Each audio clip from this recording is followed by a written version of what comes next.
So ಇದು ಕರ್ನಾಟಕದಲ್ಲಿ ಹೊಯ್ಸಳರು 92 ದೇವಸ್ಥಾನಗಳಿವೆ. 92 ದೇವಸ್ಥಾನಗಳಲ್ಲಿ 3 ಪ್ರಪಂಚಕ್ಕೆ ಪ್ರಸಿದ್ಧಿ. ಇದೊಂದು ಮತ್ತೆ ಬೇಲೂರು ಹಳೇಬೀಡು. ಇದು ಯುನೆಸ್ಕೋ ಈಗ ಮೊನ್ನೆ ಇದು ಸೇರ್ತಲ್ಲ ಹೌದು.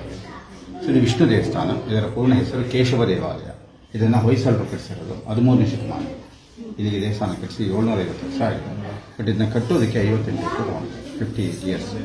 2 ತಲೆಮಾರಲ್ಲಿ 500 ಶಿಲ್ಪಿಗಳು ದೇವಸ್ಥಾನ ಕಟ್ಟಿದ್ದಾರೆ ಅಂತೇಳಿ ಶಾಸನಗಳಿದೆ. ಸೊ ಇವತ್ತು ಈ ದೇವಸ್ಥಾನದಲ್ಲಿ ಚಿಕ್ಕದು ದೊಡ್ಡದು ಸೇರಿ 5,000 ವಿಗ್ರಹಗಳ ಕೆತ್ತನೆ ಇದೆ. ಸೊ ದೇವಾಲಯವನ್ನು ಬಳಪದ ಕಲ್ಲಿನಲ್ಲಿ ಕಟ್ಟಿದ್ದಾರೆ. ಮತ್ತು ಹೊಯ್ಸಳರ ದೇವಸ್ಥಾನದ ವಿಶೇಷ ಅಂದರೆ ನಕ್ಷತ್ರಾಕಾರ ಸ್ಟಾರ್ ಶೇಪಲ್ಲಿ. ಮತ್ತೊಂದು ವಿಶೇಷ ಅಂದರೆ ಹೊಯ್ಸಳರ ದೇವಾಲಯಗಳು ಒಂದು ಜಗತಿಯ ಮೇಲೆ, ಒಂದು ಪ್ಲಾಟ್ಫಾರ್ಮ್ ಮೇಲೆ, ಒಂದು ಗರ್ಭಗುಡಿಯಿಂದ 5 ಗರ್ಭಗುಡಿ ಇರ್ತಕ್ಕಂಥ ದೇವಾಲಯಗಳನ್ನು ಕಟ್ಟಿಸಿದ್ದಾರೆ. ಅದನ್ನು ನಾವು ಸಂಸ್ಕೃತದಲ್ಲಿ ಏಕಕೂಟ, ದ್ವಿಕೂಟ, ತ್ರಿಕೂಟ, ಚತುಷ್ಕೂಟ, ಪಂಚಕೂಟ ಅಂತ ಕರೀತೀವಿ. ಅದರಲ್ಲಿ ಈ ದೇವಾಲಯ ತ್ರಿಕೂಟ. ಬೇಲೂರು ಏಕಕೂಟ, ಹಳೇಬೀಡು ದ್ವಿಕೂಟ, ಇದು ತ್ರಿಕೂಟ. ಒಳಗಡೆ 3 ಗರ್ಭಗೃಹ, 3 ವಿಷ್ಣು, ಕೇಶವ, ವೇಣುಗೋಪಾಲ, ಜನಾರ್ದನ. ಬಟ್ ಈ ದೇವಸ್ಥಾನದಲ್ಲಿ ಪೂಜೆ ಇಲ್ಲ. ಕಾರಣ ಇದಕ್ಕೆ 2 ಬಾರಿ ಮುಸ್ಲಿಮರ ದಾಳಿ ಆಗಿದೆ. ಆ ಮುಸ್ಲಿಮರ ದಾಳಿನಲ್ಲಿ ವಿಗ್ರಹಗಳು ಭಿನ್ನ ಆಗಿದೆ. ಭಿನ್ನವಾದ ದೇವರನ್ನು ನಮ್ಮ ಸಂಪ್ರದಾಯದ ಪ್ರಕಾರ ಪೂಜೆ ಮಾಡುವಾಗಿಲ್ಲ. ಹಾಗಾಗಿ ಮುಸ್ಲಿಂ ದಾಳಿ ಆದ ಮೇಲೆ ಇದಕ್ಕೆ ಪೂಜೆ ಪುನಸ್ಕಾರ ನಿಂತು ಹೋಗಿದೆ. ಅದಕ್ಕೆ ಮುಂಚೆ ಒಂದು 40 ವರ್ಷ ಇದಕ್ಕೆ ಪೂಜೆ ಪುನಸ್ಕಾರ ನಡೆದಿದೆ ಅಂತ ಹೇಳ್ತಾರೆ. ಸೊ ಈ ದೇವಸ್ಥಾನವನ್ನು ಈಗ ಕೇಂದ್ರ ಸರ್ಕಾರ ತಗೊಂಡ ಮೇಲೆ ಇದನ್ನು ಡೆಡ್ ಮಾನ್ಯುಮೆಂಟ್ ಅಂತ ಡಿಕ್ಲೇರ್ ಮಾಡಿದ್ದಾರೆ. ಇದು ಇವತ್ತು ಮ್ಯೂಸಿಯಂ ಇದ್ದ ಹಾಗೆ. ಇಲ್ಲಿ ನಮ್ಮ ದೇವಾನುದೇವತೆಗಳನ್ನು, ಪುರಾಣ ಕಥೆಗಳ ಕೆಲವೊಂದು ಸನ್ನಿವೇಶಗಳನ್ನು, 4 ಪುರುಷಾರ್ಥಗಳನ್ನು, ಧರ್ಮ, ಅರ್ಥ, ಕಾಮ, ಮೋಕ್ಷ ಅನ್ನೋದನ್ನ ಕಲ್ಲಿನಲ್ಲಿ ಚಿತ್ರದ ಮುಖಾಂತರ ಕೆತ್ತನೆ ಮಾಡಿದ್ರು. ಇವತ್ತು ಇದು ವರ್ಲ್ಡ್ ಫೇಮಸ್ ಆಗಿದೆ. ಮುಸ್ಲಿಮರ ದಾಳಿಗೆ ಮುಂಚೆ ಇದಕ್ಕೆ ಬರೀ 40 ವರ್ಷ ಪೂಜೆ ಪುನಸ್ಕಾರ ನಡೆದಿದೆ ಅಂತ ಹೇಳ್ತಾರೆ. ಮುಸ್ಲಿಂ ದಾಳಿ ಆದಮೇಲೆ ಇದಕ್ಕೆ ಪೂಜೆ ಪುನಸ್ಕಾರ ನಿಂತೋಯ್ತು. ಪೂಜೆ ಪುನಸ್ಕಾರ ನಿಂತೋದ್ಮೇಲೆ ಸುಮಾರು ವರ್ಷ ನೀವು ಹೇಳೋರು ಕೇಳೋರು ಯಾರು ಇಲ್ಲದೆ ಹಾಳು ಮಂಟಪ ಟೈಪ್ ಇದ್ದಿತ್ತು. ಆಗ ಇಲ್ಲಿ ಲೋಕಲ್ ಜನಗಳು ದನ ಕೇಳೋರು, ಅವರು ಪೂಜೆ ಹೆಂಗಿದ್ರು ಇರಲಿಲ್ಲ ಎಲ್ಲ ಅವರು ಹಾಳು ಮಾಡಿಬಿಟ್ರು. ನಂತರ ಇದನ್ನ ಕೇಂದ್ರ ಸರ್ಕಾರ 1958 ತಗೊಂಡ್ಮೇಲೆ ಇದನ್ನ ವೆಲ್ ಮೈಂಟೈನ್ ಮಾಡಿದ್ದಾರೆ. ಇವತ್ತು ಇದು ವರ್ಲ್ಡ್ ಫೇಮಸ್ ಅಂತ ಹೆಸರು ತಗೊಂಡಿದೆ. ಸೊ ದೇವಸ್ಥಾನದ ಒಳಗೆ ಹೊರಗೆ 2 ಕಡೆ ಸುಂದರವಾದ ಕೆತ್ತನೆ ಕೆಲಸಗಳಿದೆ. ಆದ್ದರಿಂದ ಹಿರಿಯರು ಒಂದು ಗಾದೆ ಮಾಡಿದ್ದಾರೆ, Belur temple inside beauty, Halebidu temple outside beauty, Somanatha temple both side is beauty, inside and outside. ಮತ್ತೊಂದು ಸ್ಪೆಷಲ್ ಅಂದರೆ ದೇವಸ್ಥಾನಕ್ಕೆ ಏನೆಲ್ಲ ಇರಬೇಕು ಅನ್ನೋದು ಈ ದೇವಸ್ಥಾನದಲ್ಲಿ ಮಾತ್ರ ಇದೆ. ಬೇಲೂರು ಹಳೇಬೀಡಿನ ಮೇನ್ ಪಾಠ ಇಲ್ಲ, ಯಾವುದಿಲ್ಲ, ಕಳಸ ಅಲ್ಲ, ಶಿಖರ. ಬೇಲೂರು ಹಳೇಬೀಡು ಎರಡಕ್ಕೂ ಇಲ್ಲ, ಹಾಳಾಗಿದೆ. ಮೊದಲಿತ್ತು ಬಟ್ ಹಾಳಾಗಿದೆ. ಮಲೆನಾಡು ಏರಿಯಾ ಆದ್ದರಿಂದ ಮಳೆ ಜಾಸ್ತಿ ಆಗಿ ಮರಗಿಡಗಳು ಬೆಳೆದ್ಬಿಟ್ಟು ಬೇರೆಗಳು ಕಲ್ಸಂದಿಯಲ್ಲಿ ಹೋಗಿ. ಮತ್ತೊಂದು ವಿಶೇಷ ಅಂದರೆ ಹೊಯ್ಸಳರು ಮಾತ್ರ ಶಿಖರನ ಕಲ್ಲಿನಲ್ಲಿ ಮಾಡಬೇಕು. ಇನ್ನೆಲ್ಲರೂ ಇಟ್ಟಿಗೆಗಾರನಲ್ಲಿ ಕಟ್ಟಿರ್ತಾರೆ. ಏನು ಚಾಮುಂಡಿ ಬೆಟ್ಟಕ್ಕೆ ಹೋಗಿ ಚಾಮುಂಡೇಶ್ವರಿ ಟೆಂಪಲ್ ಇದಕ್ಕಿಂತ ಹಳೆ ಇರೋದು.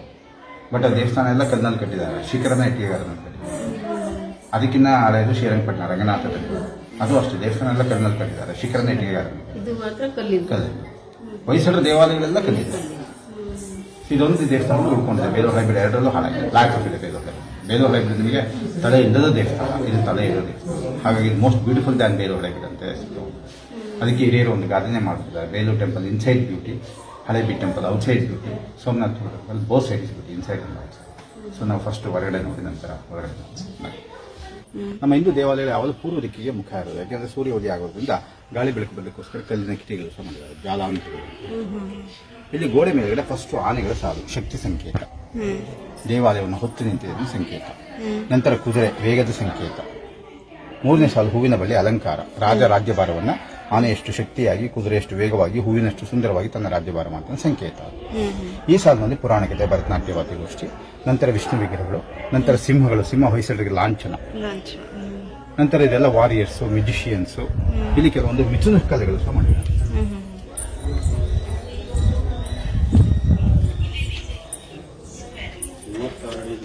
ಇಲ್ಲಿ ಮಿಥುನ ಶಿಲ್ಪ. ಇದು ಹೆಚ್ಚಿಗೆ ಇಲ್ಲ, ಸ್ವಲ್ಪ ಮಾತ್ರ. ಇದು ಹೆಚ್ಚಿಗೆ ಖಜುರಾಹೋ ಟೆಂಪಲ್, ಮಧ್ಯಪ್ರದೇಶ. ಇಲ್ಲಿ ಒಂದು ಥಿಯೋ.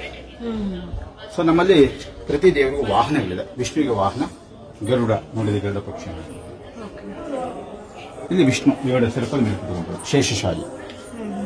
ಕೆಲವೊಂದು ಸಮಯದಲ್ಲಿ ಹಾವನ್ನು ಚೇರ್ ಮಾಡ್ಕೊತಾನಿದ್ದಾರೆ, ಕೆಲವೊಂದು ಸಮಯದಲ್ಲಿ ಬೆಡ್ ಮಾಡಿರ್ತಾರೆ, ಮಲಗಿರ್ತಾನೆ. ಅದನ್ನು ಅನಂತಶಯನ ಅಂತ ಹೇಳ್ತೀವಿ. ಇದು ಶೇಷಶಾಹಿ. ಇದು ಗಣೇಶ ನಾಟ್ಯ ಮಾಡ್ತಾರೆ, ನಾಟ್ಯ ಗಣಪತಿ. ಇದು ಸರಸ್ವತಿ, ಕೈನಲ್ಲಿ ವೀಣೆ ಇದೆ, ವೀಣಾ ಸರಸ್ವತಿ.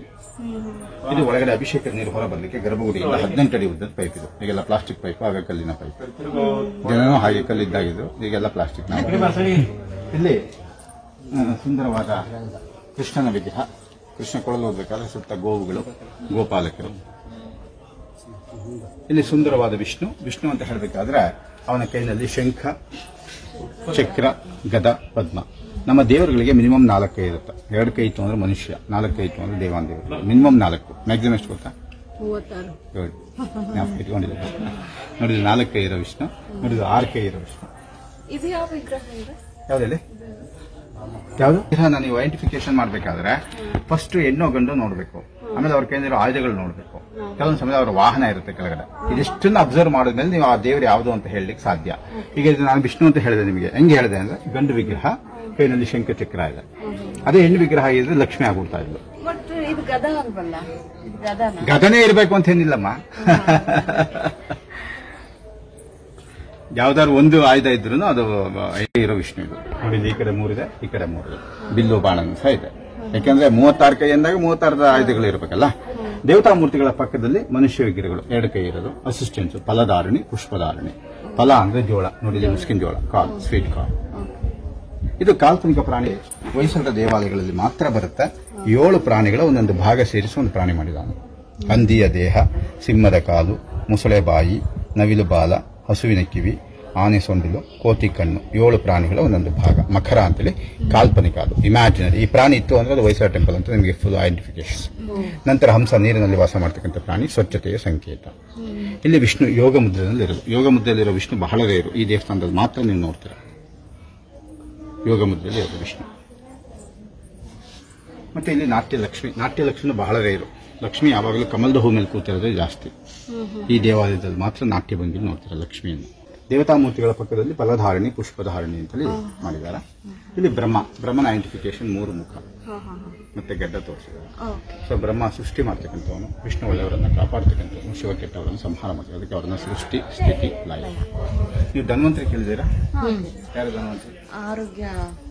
ಇದು Dhanvantari, god of medicine. Left hand ಅಲ್ಲಿ ಮೆಡಿಸಿನ್ ಇದೆ, ರೈಟ್ ಹ್ಯಾಂಡ್ ಅಲ್ಲಿ ಅಮೃತ ಕಳಶ. ಧನ್ವಂತರಿ. ಕೆಲವೊಂದು ಮೆಡಿಕಲ್ ಶಾಪ್ ವಿಷ್ಣುವಿನ 10 ಅವತಾರಗಳಲ್ಲಿ, ದಶಾವತಾರಗಳಲ್ಲಿ ಮೊದಲನೇ ಅವತಾರ ಯಾವುದು? ಮತ್ಸ್ಯ ಅಂದ್ರೆ ಮೀನು. ನೋಡಿ, ಮೀನಿನ ಮುಖದ ವಿಷ್ಣು, ಮುಖ ಮೀನಿಂದು, ಶರೀರ ವಿಷ್ಣು. ಮೊದಲನೇ ಅವತಾರ ಮತ್ಸ್ಯ ಅವತಾರ. 2ನೇ ಅವತಾರ ಕೂರ್ಮ. ಇದು ಕೂರ್ಮ ಅಂದ್ರೆ ಆಮೆ, ಟಾಟಾ ಸ್ಪೇಸ್. 3ನೇದು ವರಹ ಅಂದ್ರೆ ಹಂದಿ.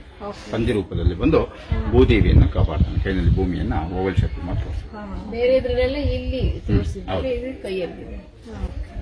ಬೆಲ್ಲ ಆರ್ಟಿಸ್ಟ್ ಬ್ಯಾಕ್. 4ನೇ ಅವತಾರ ದೇವಸ್ಥಾನದಲ್ಲಿ 4 ಮಾತ್ರ, ಅದ್ರ ಮೇಲಿಲ್ಲ. 4ಕ್ಕೆ ಲಾಸ್ಟ್. ಇಲ್ಲಿ ರಾಮಾಯಣದ ಒಂದು ಸನ್ನಿವೇಶ ಮಾಡಿದ್ದಾರೆ. ದಶಕಂಠ ರಾವಣ, 10 ತಲೆ ರಾವಣ ಸೀತಾದೇವಿಯನ್ನು ಪುಷ್ಪಕ ವಿಮಾನದಲ್ಲಿ ಎತ್ಕೊಂಡು ಹೋಗ್ತಾ ಇರೋದು. ಇದು ಗರುಡ, ರೆಕ್ಕೆಗಳಿದೆ ನೋಡಿ. ಗರುಡನ ಭುಜದ ಮೇಲೆಗಡೆ ವಿಷ್ಣು ಲಕ್ಷ್ಮಿನ ಕೂರಿಸ್ಕೊಂಡು ಹೋಗ್ತಾ ಇರೋದು. ಇಲ್ಲಿ ಇಂದ್ರ ಐರಾವತದಲ್ಲಿ ಹೋಗ್ತಾ ಇರೋದು. ಇಂದ್ರನ ವಾಹನ ಐರಾವತ. ಏನ್ ಸ್ಪೆಷಲ್ ಅದು? ಬಿಳಿ ಆನೆ. ಅದಕ್ಕೆ ಸ್ಪೆಷಲ್ ಹೆಸರು ಐರಾವತ ಅಂತ. ಐರಾವತ ಅಂತ ಯಾಕೆ ಹೆಸರು ಬಂತು ಅದಕ್ಕೆ ಅಂದ್ರೆ ಬಿಳಿ ಆನೆ. ಬಿಳಿ ಆನೆ ನಾವೆಲ್ಲೂ ನೋಡ್ಲಿಕ್ಕೆ ಸಾಧ್ಯ ಇಲ್ಲ. ಇಂದ್ರನ ವಾಹನ ಮಾತ್ರ ಬಿಳಿ ಆನೆ. ಅದಕ್ಕೆ ಸ್ಪೆಷಲ್ ಹೆಸರು ಐರಾವತ. ಈ ವಿಗ್ರಹ ಯಾವುದು ಐಡೆಂಟಿಫೈ ಮಾಡ್ತೀರಾ? Good, perfectly. Dancing Saraswati. Saraswati ಅನ್ನೋದಕ್ಕೆ ಕೈನಲ್ಲಿ ಪುಸ್ತಕ ಮತ್ತೆ ವೀಣೆ, ಹೆಣ್ಣು ವಿಗ್ರಹ. ಇದು ಐಡೆಂಟಿಫಿಕೇಶನ್. ಇದು ವಿಷ್ಣು ದೇವಾಲಯ ಆದ್ದರಿಂದ ವಿಷ್ಣುವಿಗೆ ಹೆಚ್ಚಿನ ಪ್ರಾಮುಖ್ಯತೆ ಕೊಟ್ಟು ವಿಷ್ಣು ವಿಗ್ರಹದಲ್ಲಿ ಹೆಚ್ಚಿಗೆ ಮಾಡಿದ್ದಾರೆ. ಯಾಕೆಂದ್ರೆ ವಿಷ್ಣುವಿಗೆ ಸಹಸ್ರನಾಮ. ಇವೆಲ್ಲ ವಿಷ್ಣುನೇ, ಬೇರೆ ಬೇರೆ ಹೆಸರಿನ ವಿಷ್ಣು ವಿಗ್ರಹಗಳು. ಕೇಶವ, ಮಾಧವ, ಮುಕುಂದ. ಈಗ ನಾವು ವಿಷ್ಣುವನ್ನು ಮನುಷ್ಯನೇ, ಅದು ಬೇರೆ ಬೇರೆ ಹೆಸರು ಇರುತ್ತಲ್ಲ. ಹಾಗೆ ಇದು ವಿಷ್ಣುನೇ, ಬೇರೆ ಬೇರೆ ಹೆಸರುಗಳು. ಬಟ್ ಎಲ್ಲ ಮುಸ್ಲಿಂ ದಾರಿನಲ್ಲಿ ಹೊಡೆದ್ಬಿಟ್ಟಿರೋದ್ರಿಂದ ಅದನ್ನು ಐಡೆಂಟಿಫೈ ಮಾಡೋಕ್ಕಾಗೋದಿಲ್ಲ.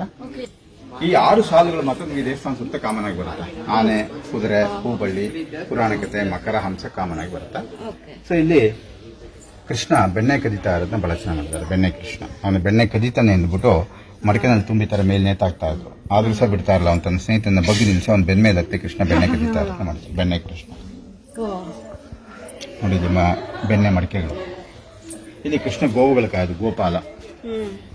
ಜೊತೆ ನಾಡು ಭಾಷೆ ದನ ಕಾಯೋಣ ಅಂತೀವಲ್ಲ, ಸಂಸ್ಕೃತದಲ್ಲಿ ಗೋ ಪಾಲ, ಗೋ ಅಂದ್ರೆ ಹಸು, ಪಾಲ ಅಂದ್ರೆ ಗೋಪಾಲ. ಇಲ್ಲಿ ರೆಸ್ಲಿಂಗ್ ಕಾಂಪಿಟೇಷನ್, ಕುಸ್ತಿ, ಮಲ್ಲ ಯುದ್ಧ ಮಾಡ್ತಾ ಇರೋದು ರೆಸ್ಲಿಂಗ್. ಇವತ್ತು ನಾವು ಮಾತೃವಾತ್ಸಲ್ಯ ಅಂತ ಏನು ಹೇಳ್ತೀವಿ, ತಾಯಿಯ ಮಮತೆ ಅಂತ ಏನು ಹೇಳ್ತೀವಿ, ಅದು ಬರೀ ಮನುಷ್ಯನಲ್ಲಿ ಮಾತ್ರ ಅಲ್ಲ, ಪ್ರಾಣಿ ಪಕ್ಷಿಗಳಲ್ಲೂ ಸಹ ಇರುತ್ತೆ. ಅದಕ್ಕೋಸ್ಕರ ನೋಡಿ ಹಂಸ ಪ್ರಾಣಿಗಳು ತನ್ನ ಮರಿ ಹಂಸಗಳಿಗೆ ಆಹಾರ ಕೊಡ್ತಾರೆ, ಊಟವನ್ನು ಕೊಡ್ತಾರೆ. ನೋಡಿ ಮರಿ ಹಂಸಗಳು, 6 ಮರಿ ಹಂಸಗಳು, 2 ತಾಯಿ ಹಂಸಗಳು. ಮದರ್ ಅಫೆಕ್ಷನ್, ತಾಯಿ ಮಮತೆ ಬಹಳ ದೊಡ್ಡದು ಅನ್ನೋದನ್ನ ಈ ಮೂಲಕ ತೋರಿಸಿದೆ. ಇಲ್ಲಿ ಕೃಷ್ಣ ಬೆಟ್ಟವನ್ನು ಒಂದೇ ಕೈನಲ್ಲಿ ಗೋವರ್ಧನ ಗಿರಿಧಾರಿ ಕೃಷ್ಣ.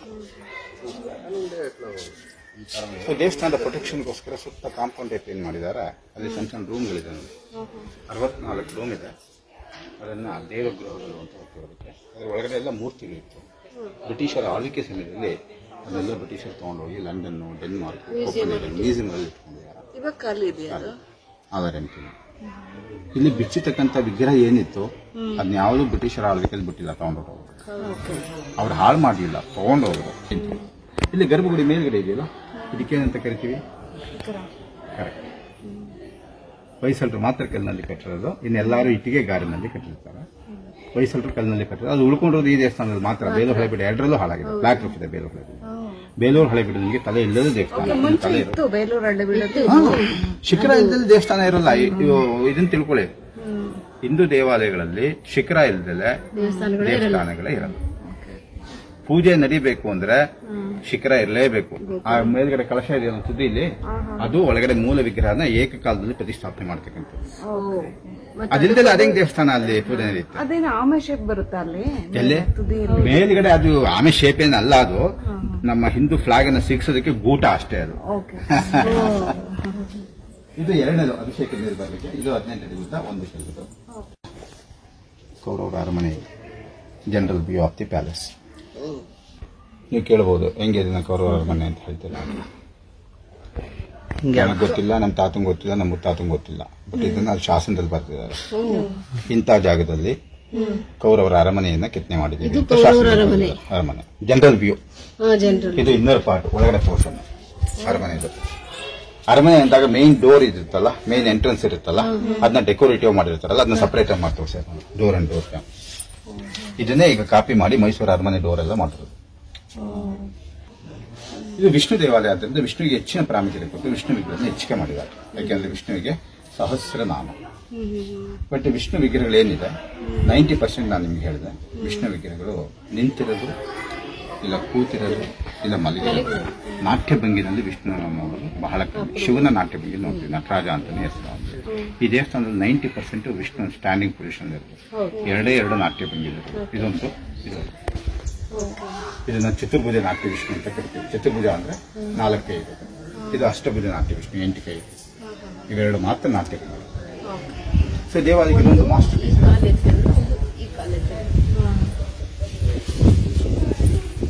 ವಿಷ್ಣು ಲಕ್ಷ್ಮೀ ಪೂಜೆ, ಲಕ್ಷ್ಮೀನಾರಾಯಣ. ಬಟ್ ಇಲ್ಲಿ ಶಿಲ್ಪಿಯ ಒಂದು ಕಲ್ಪನೆ ಬಹಳ ಚೆನ್ನಾಗಿ ಮಾಡಿದ್ದಾನೆ. ಏನು ಅಂದ್ರೆ ಲಕ್ಷ್ಮಿ ವಿಷ್ಣು ತೊಡೆ ಮೇಲೆ ಕೂತ್ಕೊಂಡು ತನ್ನ ಕಾಲನ್ನ ಕಮಲದ ಮೇಲೆ ಇಟ್ಟಾಗ ಅವಳ ಕಾಲು ಭಾರಕ್ಕೆ ಕಮಲದ ಹೂ ಬೆಂಡಾಗ್ತಾ ಇದೆ. ಆ ಬೆಂಡಾಗಬೇಕಾದ್ರೆ ಲಕ್ಷ್ಮಿ ಆನೆ ಸೊಂದದಲ್ಲಿ ಬ್ಯೂಟಿಫುಲ್ ಆರ್ಟಿಸ್ಟ್ ಇಮ್ಯಾಜಿನೇಷನ್. ಇವತ್ತು ಪೇಪರ್ಲ್ಲೂ ದಾಳಿ ಮಾಡೋದು ಕಷ್ಟ, ಕಲ್ಲಿನಲ್ಲಿ ಮಾಡಿದ್ದಾರೆ. ನೋಡಿ ದೇವಸ್ಥಾನದ ಕೆತ್ತನೆ ಮಾಡುವಾಗಲೇ ಮುಸ್ಲಿಂ ದಾಳಿ ಆದ್ದರಿಂದ ಕೆಲವೊಂದು ಕಡೆ ಕೆತ್ತನೆ ಕೆಲಸಗಳು ಸಹ ಅದಕ್ಕೆ ನಿಂತು ಹೋಗಿದೆ. ಎಕ್ಸಾಂಪಲ್ ನೋಡಿ ಅರ್ಥ due some places incomplete like that. So ಮಹಾಭಾರತದಲ್ಲಿ ಪಾಂಡವರು ಮತ್ತೆ ಕೌರವರು ಇದ್ರಲ್ಲ, ಅವರೆಲ್ಲ ಕಜಿನ್ ಬ್ರದರ್ಸ್. ಅವರೆಲ್ಲ ಒಂದ್ಸಲಿ ಒಟ್ಟಿಗೆ ಸೇರ್ಕೊಂಡು ಮರಕೋತಿ ಆಟ ಆಡ್ತಾರೆ. ಕೌರವರೆಲ್ಲ ಮರದ ಮೇಲೆ ಹೋಗಿರ್ತಾರೆ, ಪಾಂಡವರು ಕೆಳಗಡೆ ಇರ್ತಾರೆ. ಭೀಮ ಮರ ಹಿಡಿದು ಅಲ್ಲಾಡಿಸಿ ಕೌರವರನ್ನೆಲ್ಲ ಕೆಳಗಡೆ ಬೀಳಿಸ್ತಾರಲ್ಲ, ಅದನ್ನಲ್ಲಿ ಬಹಳ ಚೆನ್ನಾಗಿ ಭೀಮ ಮರ ಹಿಡಿದು ಅಲ್ಲಾಡಿಸ್ತಾ ಇರೋದು, ಕೌರವರು ಮರದ ಮೇಲಿಂದ ತಲೆ ಕೆಳಗಾಗಿ ಬೀಳ್ತಾ ಇರೋದು ಮರಕೋತಿ ಆಟ ಅಂತ ಹೇಳ್ತಾರೆ. ಇದು ಮಹಾಭಾರತ ಯುದ್ಧ ಸನ್ನಿವೇಶಕ್ಕಿನಲ್ಲಿ ಬಿಲ್ಲು ಬಾಣಗಳು, ರಥಗಳು, ಕತ್ತಿ ಗುರಾಣಿಗಳು, ಇದನ್ನೇ ನಾವು ಕುರುಕ್ಷೇತ್ರ ಮಹಾಯುದ್ಧ ಅಂತ ಹೇಳ್ತೀವಿ. ರಥಚಕ್ರಗಳ ಅವಶ್ಯಕತೆ. ಇದು ಸೂರ್ಯ. ಸೂರ್ಯ ಅಂತ ಹೇಳ್ಬೇಕಾದ್ರೆ ಅವನ 2 ಕೈನಲ್ಲಿ ಪದ್ಮ ಇರುತ್ತೆ, ಲೋಟಸ್ ಇರುತ್ತೆ. ಕೆಳಗಡೆ 2 ಸೂರ್ಯನ ಹೆಂಡತಿಯರು, ಉಷಾ ಮತ್ತೆ ಛಾಯಾ ಅಂತ. ಉಷಾ ಅಂದ್ರೆ ಬೆಳಕು, ಛಾಯೆ ಅಂತ ಕತ್ತಲು, ಹಗಲು ರಾತ್ರಿ. ಬೆಳಕು ನೆರಳು ಅಂತ ಹೇಳ್ತೀವಿ. ಸೂರ್ಯನ ಹೆಂಡತಿಯರು ಉಷಾ ಛಾಯಾ ಅಂತ ಹೆಸರು. ಸೊ ದೇವಾಲಯದ ಪ್ರೊಟೆಕ್ಷನ್ಗೋಸ್ಕರ ಸುತ್ತ ಕಾಂಪೌಂಡ್ ಟೈಪ್ ಏನು ಕಟ್ಟಿದ್ದಾರೆ. ಅದು ಸಣ್ಣ ಸಣ್ಣ ರೂಮ್ಗಳಿದೆ, 64 ರೂಮ್ ಇದೆ. ಮೂಲತಃ ವಿಗ್ರಹಗಳಿತ್ತು, ಬಟ್ ಬ್ರಿಟಿಷರ ಕಾಲದಲ್ಲಿ ಅದೆಲ್ಲ ಎತ್ಕೊಂಡು ಹೋಗಿ ಈಗ ಖಾಲಿ ಇದೆ. ಯಾವುದನ್ನು ಮಾಡ್ತಾ ಇಲ್ಲ. 64 ವಿಷ್ಣು ವಿಗ್ರಹ. ದೇವಸ್ಥಾನದ ಮುಂದೆ ದೊಡ್ಡ ಕಂಬ ಇದೆಯಲ್ಲ, ಏನು ಕಂಬ ಗೊತ್ತಾ? ನಮ್ಮ ಜನ ಕಂಬ ನೋಡ್ತಾರೆ, ಗರುಡ ಕಂಬ ಅಂತ. ಧ್ವಜಸ್ತಂಭ, ದೀಪಸ್ತಂಭ. ಹಾಂ, ಈಗ ಕರೆಕ್ಟ್. ಧ್ವಜಸ್ತಂಭ ಯಾವತ್ತು ತಿಳ್ಕೊಳ್ಳಿ, ಧ್ವಜಸ್ತಂಭ ಯಾವತ್ತು ಕಲ್ಲಲ್ಲಿ ಮಾಡಲ್ಲ. ಲೋಹದಲ್ಲಿ ಲೋಹ ಪ್ಲೇಟ್ ಕವರ್ ಮಾಡಿರ್ತಾರೆ ಅಷ್ಟೇ, ಒಳಗಡೆ ವುಡನ್ ಕಾಲಮ್ ಇರುತ್ತೆ. ಅದು ಏನ್ ರೆಪ್ರೆಸೆಂಟ್ ಮಾಡುತ್ತೆ ಅಂದ್ರೆ ಇಲ್ಲಿ ವಿಶೇಷವಾದ ಪೂಜೆ ನಡೆಯುತ್ತೆ ಅಂತ ರೆಪ್ರೆಸೆಂಟ್ ಮಾಡುತ್ತೆ. ಅದಿತ್ತು ಅಂದ್ರೆ ಅಲ್ಲಿ ವಿಶೇಷವಾದ ಪೂಜೆ ನಡೀತಾ ಇರುತ್ತೆ. ಅದು ದೇವರಿಗೆ ಗರ್ಭಗುಡಿಗೆ ಸ್ಟ್ರೈಟ್ ಆಪೋಸಿಟ್ ಇರುತ್ತೆ. ಅದು ನಮ್ಮಲ್ಲಿ ಸಂಪ್ರದಾಯದ, ನಮ್ಮ ಹಿಂದೂ ಸಂಪ್ರದಾಯದಲ್ಲಿ ಇಂತಿಂಥ ದೇವ್ರಿಗೆ ಇಂತಿಂಥ ಮರದ ಇದನ್ನೇ ಹಾಕಬೇಕು ಅಂತ ಇರುತ್ತೆ. ಆ ಮರದನ್ನು ಹಾಕಿ ಅದಕ್ಕೆ ಕಾಪರ್ ಪ್ಲೇಟ್ ಅನ್ನು ಕವರ್ ಮಾಡಿರ್ತಾರೆ. ರಿಚ್ ಟೆಂಪಲ್ಗಳಲ್ಲಿ ಗೋಲ್ಡ್ ಪ್ಲೇಟ್ ಕವರ್ ಮಾಡಿ, ತಿರುಪತಿಯಲ್ಲಿ ಗೋಲ್ಡ್ ಪ್ಲೇಟ್ ಕವರ್ ಮಾಡಿದ್ದಾರೆ, ಧರ್ಮಸ್ಥಳದಲ್ಲಿ ಸಿಲ್ವರ್ ಪ್ಲೇಟ್ ಕವರ್ ಮಾಡಿದ್ದಾರೆ. ಸೊ ಅದು ಧ್ವಜಸ್ತಂಭ. ಇದು ಪೂಜೆನೇ ಇಲ್ವಲ್ಲ, ಧ್ವಜಸ್ತಂಭ ಇಲ್ಲ. ಇದು ಸೈಡ್ ಇದೆ ಕಂಬ, ಕಲ್ಲಲ್ಲಿ ಮಾಡಿರೋದು. ಇದು ದೀಪಸ್ತಂಭ. ಅವತ್ತಿನ ಕಾಲದಲ್ಲಿ ಪ್ರತಿ ಸಂಜೆದ ಮೇಲೆ ದೀಪ ಹತ್ತಿದ್ರು. ಯಾಕೆಂದ್ರೆ ಆಗಿನ ಕಾಲದಲ್ಲಿ ಒಂದು ಊರಿಂದ ಮತ್ತೊಂದು ಊರಿಗೆ ಪ್ರಯಾಣ ಮಾಡುವಾಗ ರೋಡ್ ಇರಲಿಲ್ಲ, ವಾಹನಗಳಿರಲಿಲ್ಲ. ಜನರು ಕಾಲ್ನಡಿಗೆನಲ್ಲಿ ಕಾರ್ಮಿಕಗಳನ್ನು ಹಾಕೊಂಡು ಪ್ರಯಾಣ ಮಾಡೋರು. ಮಾರ್ಗ ಮಧ್ಯೆ ಕತ್ತಲೆ ಆಯಿತು ಅಂದರೆ ಊರಲ್ಲಿ ಇದೆ ಅಂತ ಗೊತ್ತಾಗ್ತಿರಲಿಲ್ಲ. ಆಗ ಪ್ರತಿ ಸಂಜೆದ ಮೇಲೆ ದೀಪ ಹತ್ತಿದ್ರು. ಆಗ ಸ್ವಲ್ಪ ಕಾರಿನಲ್ಲಿ ಪ್ರಯಾಣ ಮಾಡೋರು, ಅಲ್ಲಿ ಊರಿದೆ, ದೇವಸ್ಥಾನ ಇರ್ತದೆ, ಆ ಲೈಟನ್ನೇ ಫಾಲೋ ಮಾಡ್ಕೊಂಡು ಅದಕ್ಕೆ ಲೈಟ್ ಹೌಸ್, ಅಡಿಗೆ ಬರಲಿಕ್ಕೆ ಲೈಟ್ ಹೌಸ್ ಮಾಡಿರ್ತಾರೆ. ಆಗಿನ ಜನ ಏನು ಮಾಡಿಬಿಟ್ಟಿದ್ರು ಅದನ್ನ ಈಗ ನಾವು ಮಾಡ್ತಿರೋದು. ಅದಕ್ಕೆ ನಾವು ಹೇಳೋದು ಇತಿಹಾಸ ಪುನರಾವರ್ತನೆ, ಹಿಸ್ಟ್ರಿ ರಿಪೀಟ್ಸ್ ಅಷ್ಟೇ. ಅವ್ರಿಗೋಸ್ಕರ ಬಹಳ ದರ್ಜನ ನಾವು, ಅದಕ್ಕೋಸ್ಕರ ಜಾಸ್ತಿ ನಾವು ಕಾಡಿನ. ಯಾಕಂದ್ರೆ ಬಕಾಸುರನಿಗೆ ಪ್ರತಿ ದಿವಸ ಒಂದು ಬಂಡಿ ಊಟ ಒಬ್ಬ ಮನುಷ್ಯನ ಕಳಿಸ್ಬೇಕಾಗಿತ್ತು. ಆಗ ಭೀಮ ಏನ್ ಮಾಡ್ಬಿಡ್ತಾನೆ, ಇವತ್ತು ನಾನೇ ತೊಗೊಂಡೋಗ್ತೀನಿ ಕೊಡಿ ಅಂತ ಹೇಳ್ಬಿಟ್ಟು ಅವನೇ ತೊಗೊಂಡೋಗ್ತಾ ಮಾರ್ಗ ಮಧ್ಯದಲ್ಲಿ ಅವನೇ ತಿಂದ್ಬಿಟ್ಟು ಬಕಾಸುರನ ಸಂಹಾರ ಮಾಡ್ತಾನೆ. ಬಕಾಸುರವಾದ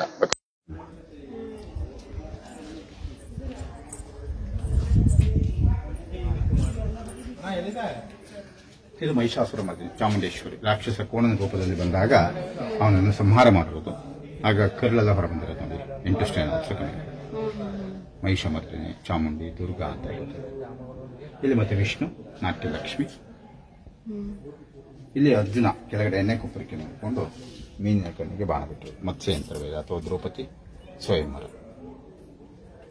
ನಮ್ಮ ಹಿಂದೂ ದೇವಾಲಯಗಳು ಯಾವಾಗಲೂ ಪೂರ್ವ ದಿಕ್ಕಿಗೆ ಮುಖ ಆಗೋದು. ಯಾವುದೇ ಹೋಗಿ ಎಲ್ಲಿಂದ ಎಲ್ಲಿವರೆಗೂ ಹೋಗಿ ಇಂಡಿಯಾದಲ್ಲಿ, ಯಾಕೆಂದ್ರೆ ಸೂರ್ಯ ಉದಯ ಆಗೋದು ಪೂರ್ವ ದಿಕ್ಕಿನಲ್ಲಿ. ಆದ್ದರಿಂದ ನಮ್ಮ ಹಿಂದೂ ದೇವಸ್ಥಾನಗಳು ಪೂರ್ವ ದಿಕ್ಕಿಗೆ ಫೇಸ್ ಇರುತ್ತೆ. ಈ ದೇವಸ್ಥಾನ ಪೂರ್ವ ದಿಕ್ಕಿಗೆ ಇರೋದ್ರಿಂದ ಪೂರ್ವ ದಿಕ್ಕಿನಲ್ಲಿ ವೆಂಟಿಲೇಷನ್ಸ್, ಗಾಳಿ ಬರ್ತದಕ್ಕೋಸ್ಕರ ಕಲ್ಲಿನ ಕಿಟಕಿಗಳು, ಜಾಲಾಂತರಗಳು ಅಂತ ಹೇಳ್ತಾರೆ. ಮೇಲ್ಗಡೆ ಮಳೆ ನೀರು ಬರಲಿಕ್ಕೆ ಕಲ್ಲಿನ ಪೈಪ್ಗಳು. ಚಾವಣಿ ಮೇಲೆ ಬಿದ್ದ ನೀರು ಅಟೆಕ್ ಆಗಿ ಇಲ್ಲ ಏನೋ ಒಂದು ಕಾಯಿಲೆ ಬಂದು, ಯಾಕೆಂದ್ರೆ ಪ್ರತಿಯೊಬ್ಬ ಮನುಷ್ಯನಿಗೂ ದೇವರು ಆಯಿಸ್ಕೊಟ್ಟಿರ್ತಾನೆ. ಅದರಿಂದ ತಪ್ಪಿಸ್ಕೊಳ್ಳೋಕೆ ಯಾರ ಕೈಲೂ ಸಾಧ್ಯ ಇಲ್ಲ. ಅವ್ನು ಡಾಕ್ಟರ್ ಆಗಿರಲಿ, ಅವ್ನು ಪ್ರೈಮ್ ಮಿನಿಸ್ಟರ್ ಆಗಿರಲಿ, ಆಯುಸ್ಸಿಂದ ಯಾರ ಕೈಲೂ ಹುಟ್ಟು ಸಾವನ್ನ ಯಾರಿಗೂ ಗೊತ್ತಿಲ್ಲ, ಯಾರು ತಪ್ಪಿಸ್ಕೊಳ್ಳೋಕೆ ಸಾಧ್ಯ ಇಲ್ಲ. ಆ ಟೈಮ್ ಬಂತು ಅಂತಿದ್ದಂಗೆ ನಾವು ಯಾವ ರೂಪದಲ್ಲಾದ್ರೂ ಹೊರಟೋಗ್ತಾ ಇರ್ತಾನೆ. ಅದೇ ರೀತಿ ಪ್ರತಿಯೊಂದು ಕಲ್ಲುಗೂ ಅದೇ ಥರನೇ ಏಜ್ ಇರುತ್ತೆ. ಏಜ್ ಮುಗಿದ ಮೇಲೆ ಮನುಷ್ಯನ ಸತ್ತೋದ ಅಂತ ಹೇಳ್ತೀವಿ, ಕಲ್ಲನ್ನ ಎರೋಷನ್ ಅಂತ ಹೇಳ್ತೀವಿ. ನೋಡಿ, ಇದು ಎರೋಷನ್ ಆಗಕ್ಕೆ ಮುಂಚೆ ಈ ತರ ಕೆತ್ತನೆ ಕೆಲಸಗಳು ಮಾಡಿ ಇರ್ತದೆ. ಅದೇ ಅದು ಹೋಗ್ತಾ ಇದೆ. ಈಗ ನಾವು ಇಷ್ಟು ಜನ ಇದ್ದೀವಿ, ನಮ್ಮ ಇಷ್ಟು ಜನಕ್ಕೂ ದೇವರನ್ನು ಆಯಿಸ್ಕೊಟ್ಟಿದ್ದೀವಿ. ಯಾರಿಗೂ ಗೊತ್ತಿಲ್ಲ ಅದು. ಮನುಷ್ಯನಿಂದ ತಾನೇ ಹುಟ್ಟೋದು. ಹಾಗೆ ಕಲ್ಲು ಮಣ್ಣಿನಿಂದ ಕಲ್ಲಾಗುತ್ತೆ, ಮತ್ತೆ ಮಣ್ಣಾಗುತ್ತೆ.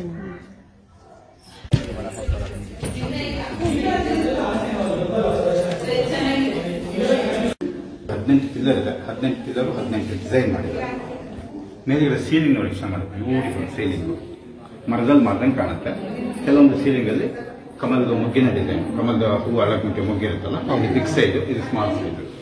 ಕೆಲವೊಂದು ಬಾಳೆ ಗೊನೆ, ಕಂದು ಬರೋದಿಲ್ಲ, ಬಾಳೆ ಗೊನೆ, ಬಂಚ ಬನಾನ ನೋಡಿ. ಇದು ಸೆಂಟರ್ ಬರೀ ಕರೆಂಟ್ ಎಲ್ಲ ನೋಡಿ, ಅದನ್ನು ಹೊಡೆದಾಕಿದ್ದಾರೆ. ಇದು ಬಿಗ್ ಸೈಜ್, ಇದು ಸ್ಮಾಲ್ ಸೈಜ್, ಡಿಫೆನ್ಸ್ ಸ್ಕೇಲ್ ನೋಡಿ. ಬಾಳೆಗೊನೆ ಸ್ಮಾಲ್ ಸೈಜ್ ಬಾಳೆಗೊನೆ, ಬಿಗ್ ಸೈಜ್ ಬಾಳೆಗೊನೆ. ಸೊ ಬಾಳೆಗೊನೆ ಹೂ ಬಿಡುತ್ತಲ್ಲ, ಮೂಟೆ ಬಾಳೆ ಮೂಟೆ ಬಾಳೆ ನೋಡ್ಕೊಂಡು ಬಾಳೆ ಮೂಟೆ ಮೂರು ದೇವಸ್ಥಾನ ತ್ರಿಕೂಟ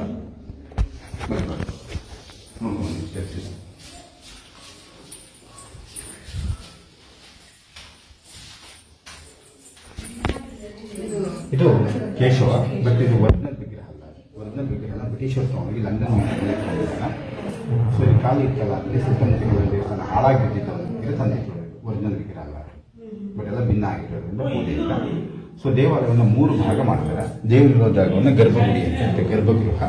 ನಾವು ನಿಂತಿರೋ ಜಾಗ ದರ್ಶನ ಮಂಟಪ ಅಥವಾ ಪ್ರಾರ್ಥನಾ ಸ್ಥಳ, ಹೊರಗಡೆ ನಾಟ್ಯ ಮಂಟಪ. ಆಗಿನ ಕಾಲದಲ್ಲಿ ನಾಟ್ಯ ಮಾಡಿ ದೇವರಿಗೆ ಸೇವೆ ಸಲ್ಲಿಸ್ತಾರೆ. ಬಟ್ ಈ 3 ವಿಗ್ರಹಗಳು ಭಿನ್ನವಾಗಿರೋದ್ರಿಂದ ಪೂಜೆ ಇಲ್ಲ. ಇದು ಒರಿಜಿನಲ್ ಅಲ್ಲ, ಬೇರೆ ತಂದಿಟ್ಟಿರೋ ವಿಗ್ರಹ ಅವೆರಡು ಒರಿಜಿನಲ್, ಬಟ್ ಎಲ್ಲ ಭಿನ್ನ ಆಗಿದೆ, ಪೂಜೆ ಇಲ್ಲ. ಇದನ್ನ ಈಗ ಕೇಂದ್ರ ಸರ್ಕಾರ 1958 ಇಂದ ತಗೊಂಡ್ಮೇಲೆ ಕ್ಲೀನ್ ಮಾಡಿದೆ. ಇದು purely central government company, state ಇದಕ್ಕೆ ಸಂಬಂಧ ಇಲ್ಲ. ಈಗ ಇದನ್ನ ನೀಟಾಗಿ ಕ್ಲೀನ್ ಮಾಡಿ ಎಂಪ್ಲಾಯ್ಸ್ ಇರ್ತಾರೆ. 3 ವರ್ಷಕ್ಕೊಂದ್ಸಲಿ ಇದೆಲ್ಲ ಕೆಮಿಕಲ್ ಹಾಕಿ ವಾಶ್ ಮಾಡ್ತಾರೆ. ಒಂದ್ಸಲಿ ಇದನ್ನ ಕೆಮಿಕಲ್ ವಾಶ್ ಮಾಡಲಿಕ್ಕೆ 85 ಲಕ್ಷ ಬೇಕಾಗುತ್ತೆ. 85 ಲಕ್ಷ ಸೆಂಟ್ರಲ್ ಗೌರ್ಮೆಂಟ್ ಅಂತ ಮೇಂಟೈನ್ ಮಾಡ್ತಾರೆ. ಸೆಕ್ಯೂರಿಟೀಸ್ ಕೊಟ್ಟಿದ್ದಾರೆ, ಯಾಕಂದ್ರೆ ಇಲ್ಲಿ ಬರೋ ಟೂಲ್ಸ್ ಒಂದೇ ರೀತಿ ಇರಲ್ಲ. ಕೆಲವರು ತರಲೆ ಮಾಡೋದು, ಬರೆಯೋದು, ಹತ್ತೋದು ಆ ಥರ ಮಾಡಿದ್ರೆ 5,000ದಿಂದ 1 ಲಕ್ಷ ರೂಪಾಯಿ ಫೈನ್ ಹಾಕ್ತಾರೆ. ಯಾವ್ದಾದ್ರು ವಿಗ್ರಹನ ಕಟ್ ಮಾಡಕ್ಕೆ ಪ್ರಯತ್ನ ಪಟ್ಟರೆ 5 ವರ್ಷ ಜೈಲು ಶಿಕ್ಷೆ.